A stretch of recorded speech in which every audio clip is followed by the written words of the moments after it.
Hello, my name is Nick Bright, scholar of East Asian religions. And I'm Proven Paradox, a guy with a lot of questions. And you're listening to Bright on Buddhism, a podcast where we discuss East Asian Buddhism, answering listener-submitted questions from listeners just like you, and introducing concepts of Buddhism that you may or may not be familiar with in a casual, conversational setting. Enjoy. Here, how does awakening occur? I think that it's dependent on each individual, but ultimately it's safe to say that meditation, practice of compassion and wisdom, and study of the sermons creates fertile ground for awakening to take root and bloom in. Fascinating. I hear stories of people who have sudden moments of awakening during meditation, during ritualized dialogues, and even during random moments in a daily routine. Indeed, it can happen at any time. However, the Buddha teaches that it arises out of causes and conditions, and without those causes and conditions, whatever they may be, awakening will not occur. So when we hear stories about somebody having their moment of awakening while doing anything from sweeping the floor to meditating in a temple, I suppose it is incumbent upon the rest of us to try and understand what the common element is that caused that awakening. It is also on us to cultivate those causes and conditions in ourselves, whether that means picking up a broom or going to the temple. Indeed, or even something else.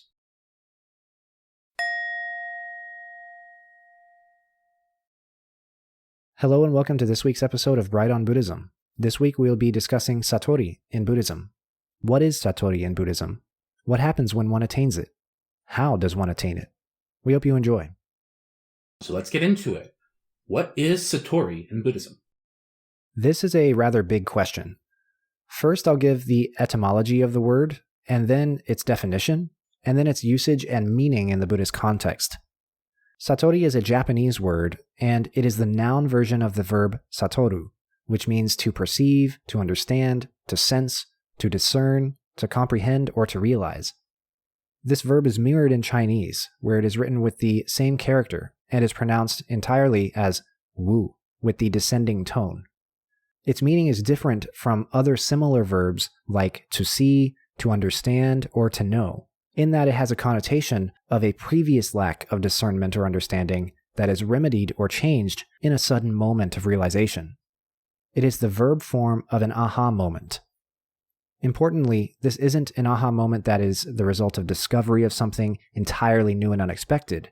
This is the realization of something after mentally chewing on it in your mind for a very long time. So this isn't an epiphany or stroke of genius, as we would call them in the West. Putting it into a context I can most easily relate to, noticing a new solution to a problem I've been dealing with in a video game for hours is satori. When I'm making similar discoveries in a game that's brand new to me, it wouldn't really count since this is the result of new information. Is that right? Yes, that's the type of aha moment that satori captures in the colloquial sense. But in the Buddhist sense, it has this sort of connotation of being an aha moment specifically about the Dharma. This term has no immediate analog in Sanskrit or Pali, and thus doesn't appear in the sutras or in any other Buddhist texts prior to Buddhism's arrival in China. This is a very important aspect of the word in its Buddhist context. When Buddhist texts were brought to China from India, the translation process was rather difficult and fraught. One reason is that there were multiple streams of translation taking place at the same time, with little to no contact between them. Scholars with wealthy patrons or wealthy families in China set up translation houses near the borderlands with India and Central Asia, employing scholar monks, and these scholar monks taught and hired translators and served as final editors of finished products, translated sermons and texts. Unfortunately, due to personal biases built upon identity, cultural and religious upbringing in Chinese folk religious contexts or in Indian religious contexts, and mixed ethnic backgrounds, these translations were not perfect. Another reason is that the method of translation changed very frequently, sometimes word by word. In many cases, Chinese scholars attempted to replicate the sounds of Sanskrit with their Chinese characters, and the meanings of the Chinese characters were entirely ignored. This can lead to a lot of misunderstandings about the meaning of a Sanskrit word that's been rendered in Chinese. In other cases, the meanings were interpreted and localized by the translators themselves.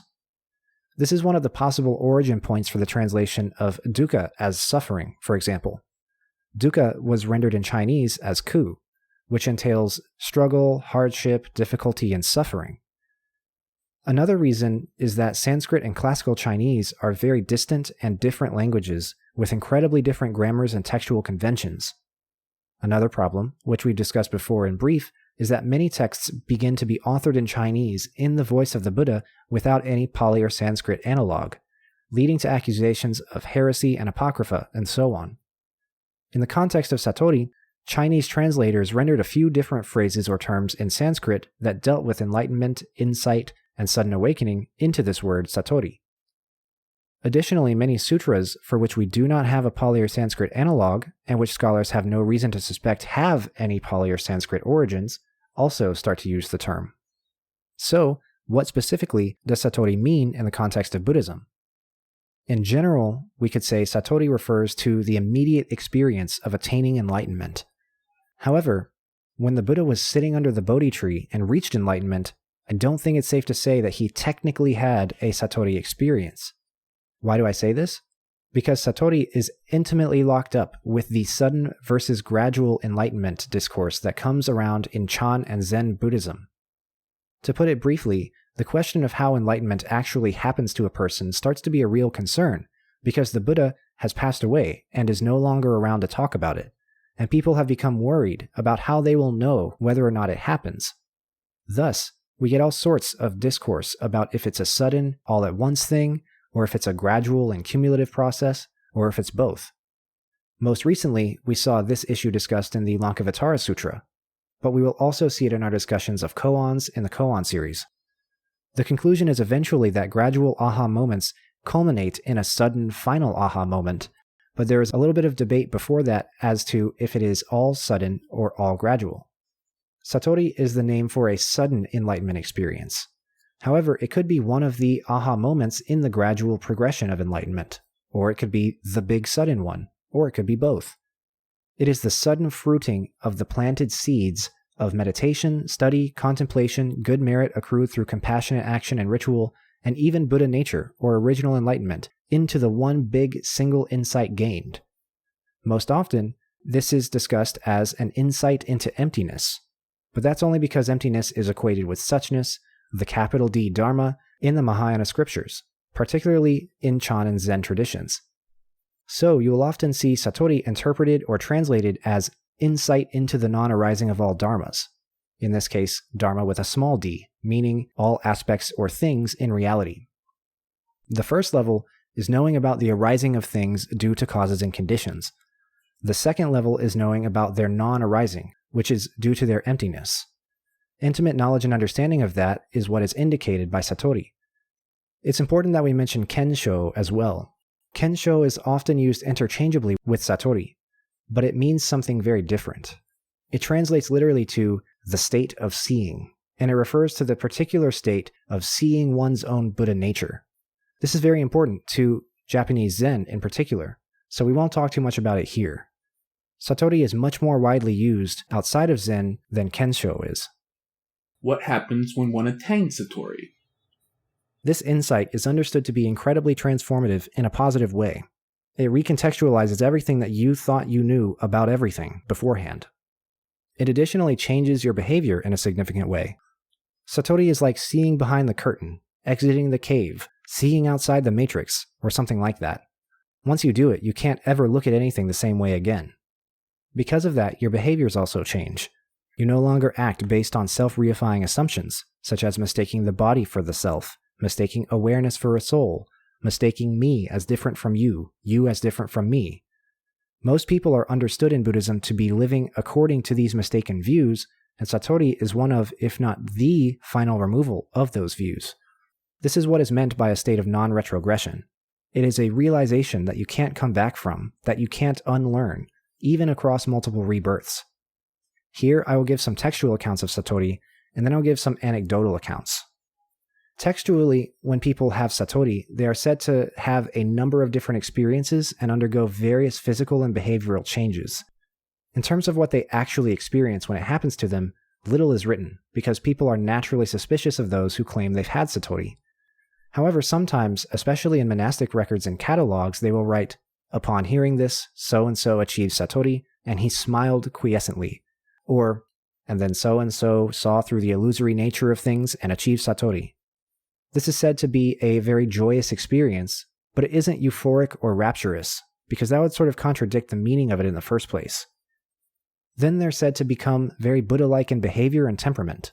Sometimes they die immediately or soon after and are reincarnated as a god, or are immediately born in a Pure Land. Other times, they transform out of the body of a sick or a disabled person and into a very healthy and Buddha-like body. If they're an animal or a preta or a hell dweller, they may even turn into a human. Now I will give 2 anecdotal accounts, and before I do, I would like to give some preface. First, nobody in these accounts directly claims that they had a satori experience. This is very important. We should always be doubtful of people who claim that they have had satori and are now enlightened. The Buddhist texts even say as much. There's a koan that reads, "If you see the Buddha on the road, kill him." That one will get its own episode soon. So what are these accounts of, if not purported satori? They're accounts of people having very sudden and transformative experiences of realization, and the realization in question was very specifically the emptiness or the illusory nature of all things. It wasn't hallucinogen-induced ego death, it wasn't stereotypical "we are all one" stuff, and it wasn't an out-of-body experience. None of these count in the Buddhist definition of satori. Drugs were not involved, no visual or auditory hallucinations were experienced, and truthfully, it is unclear if these were genuinely Buddhist satori experiences. However, by the definitions of the word satori that I gave earlier, it's possible, even likely, that these experiences count. So, the first one was a professor of mine back in college. He participated in some early and now discounted studies of Zazen, or seated Zen meditation, in the 70s and 80s.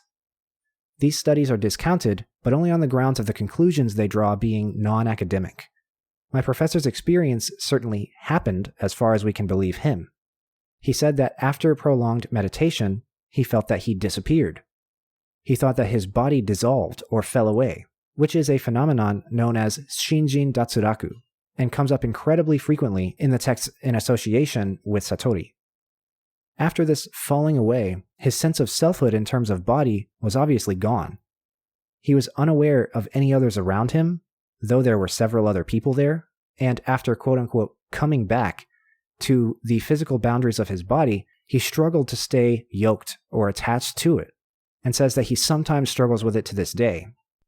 If we think of selfhood as a ghost in a shell, a mind in a body, he struggled to keep the body filled up by mind. The vessel of body became leaky for him. I believe that he believes the things he's saying, and I have no reason to doubt him. His experience is his experience. The other anecdote is my own. I should mention, I am very suspicious, skeptical, and incredulous in my own life. Of course, I believe that people are not acting in bad faith, unless I'm given reason to believe so, and as a result, I believe that they believe what they say. But I have always had a very practical, materialistic, and scientific view of the world around me, even now. In a martial arts context, I was training in mindfulness of breath meditation several years ago, according to the Anapanasati method. There is a whole Anapanasati Sutra, which will get its very own episode, and which was given as an instruction document for this particular practice of breathing meditation. This is, put very simply, breathing and knowing that you are breathing, and using that knowing as a potential vehicle to realization in the Buddhist context. I had done this 100 or so times prior, each time with no such experience. Frankly, I got bored during it because my mind would wander and I would look for more ways to stimulate myself beyond just my breathing. So, what happened was that I eventually forgot that I was there.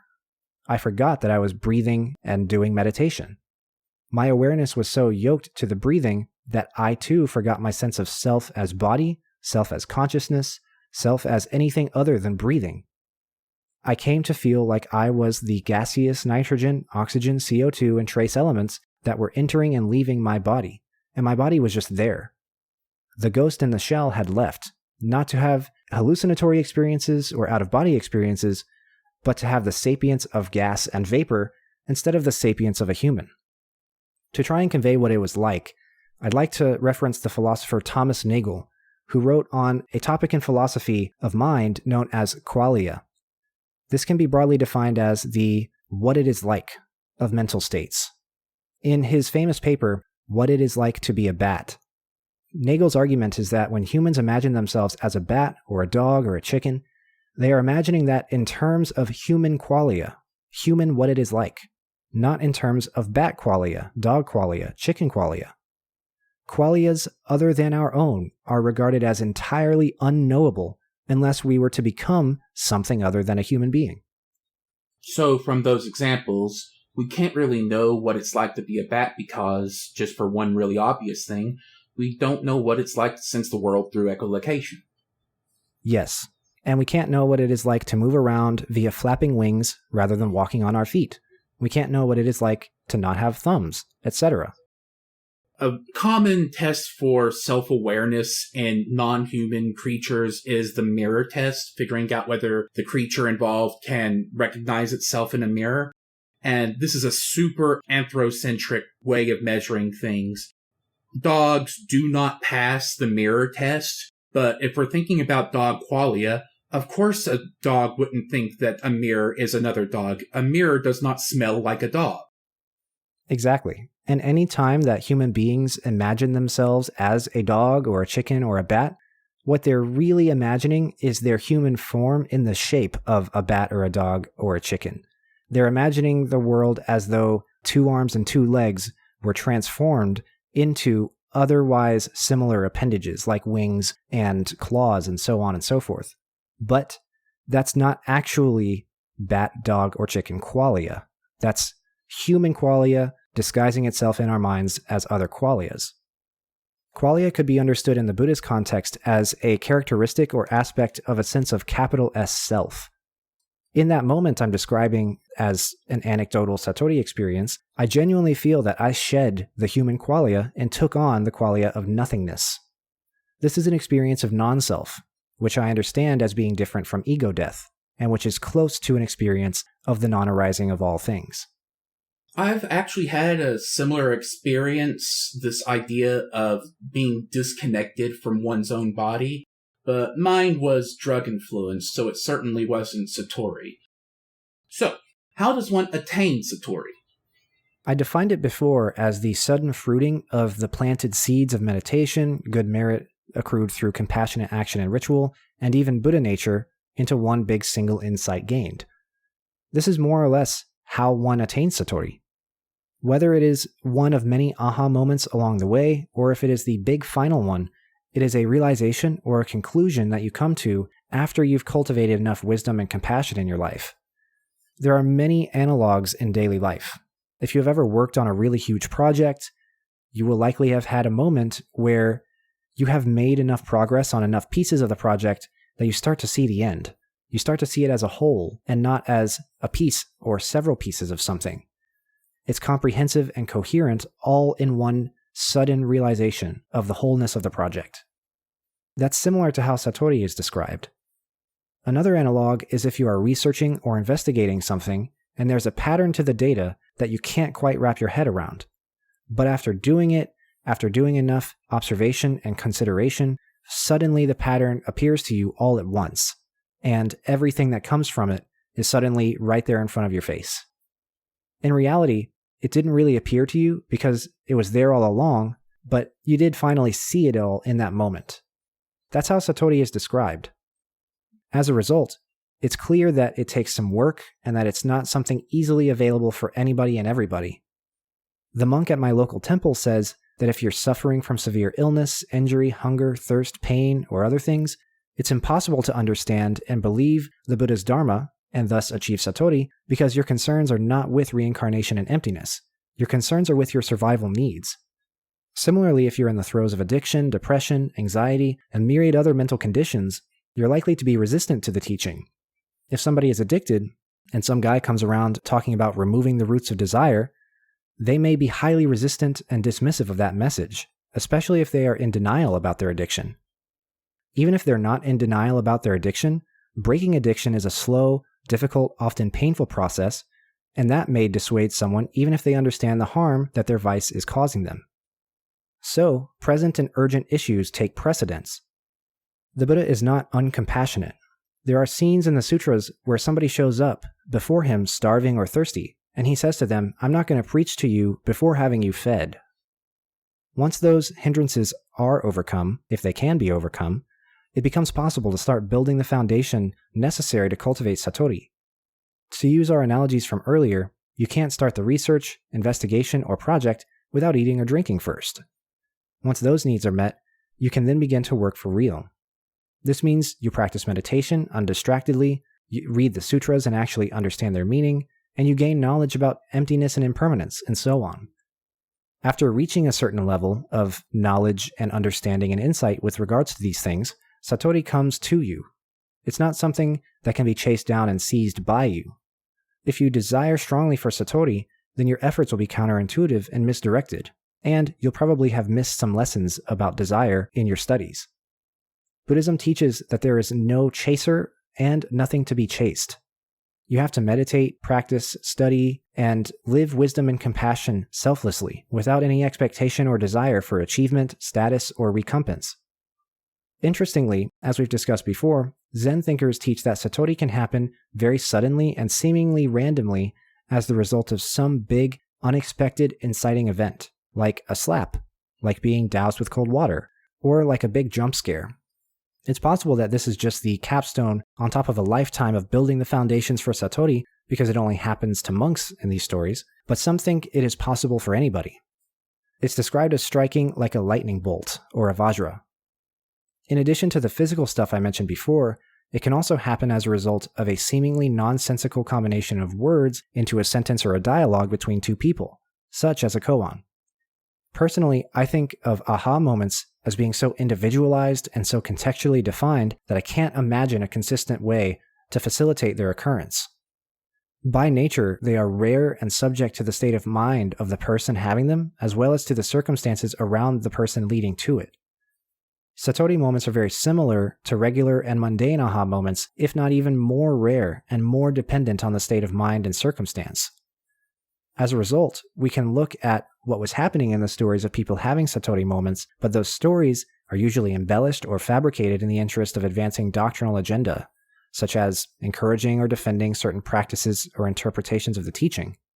Thus, they can't be seen as 100% reliable, to say nothing of the fact that they concern different people in different contexts than the ones that we're in now. This concludes this week's discussion of satori. We hope you enjoy. Join us next week, where we will be discussing the ancient Buddhist translator and scholar Vasubandhu. Who is Vasubandhu? What were some of his views? How did he affect Buddhism in East Asia? We hope to see you there. Thank you for listening. We'll see you next time. Thank you for listening. Hi, Nick here. Just wanted to jump in at the top of the show to say big thank you to our two patrons, Tanner and Wooly. If you would like to join them, you can find us on patreon.com/brightonbuddhism, all one word. Thank you very much for your support, and we hope you enjoy the show. My name is Nick Bright, scholar of East Asian religions and the voice of Hearer. And I'm Docs, editor, question asker, producer, and voice of Hermit. And this has been Bright on Buddhism. Thank you for listening. If you like our podcast, or if you have a question you'd like for us to discuss, we'd love to hear from you. Please consider leaving a comment, a review, or subscribing, or joining us on social media. Email us at bright.on.buddhism@gmail.com, or find us on Patreon at patreon.com/brightonbuddhism. As always, citations and resources for this episode can be found in the show notes. Thank you.